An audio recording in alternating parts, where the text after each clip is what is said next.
My dryer lint screen is very dirty and plugged up, and it's way past due for a good cleaning. Even after I get all the lint off, a lot of stuff still remains on the screen that's stuck onto it.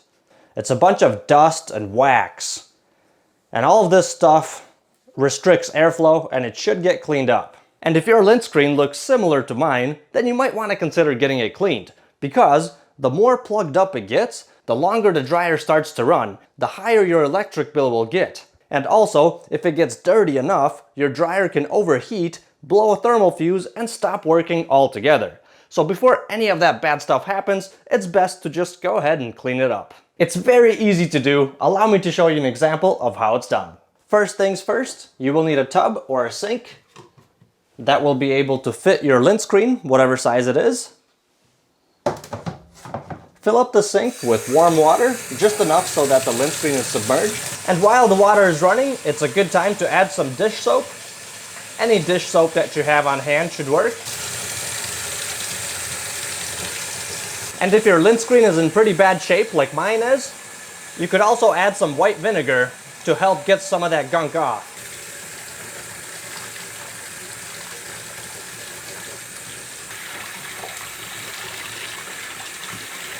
Now that my lint screen is fully submerged, I'm gonna leave it here for half an hour and let it soak. And half an hour later, let's see what it looks like.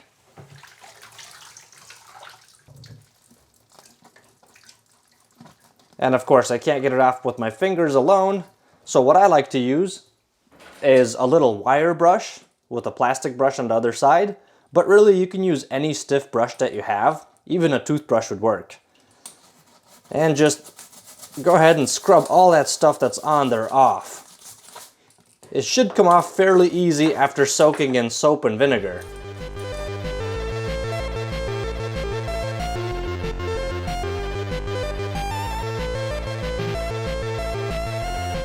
All done. As you can see, it looks much better. It doesn't have to be spotless. As long as most of that stuff is off, it should be good enough.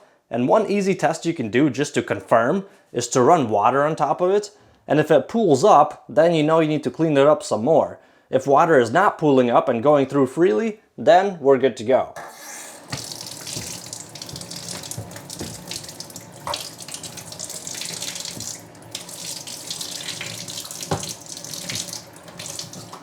Well, it looks like mine is good to go.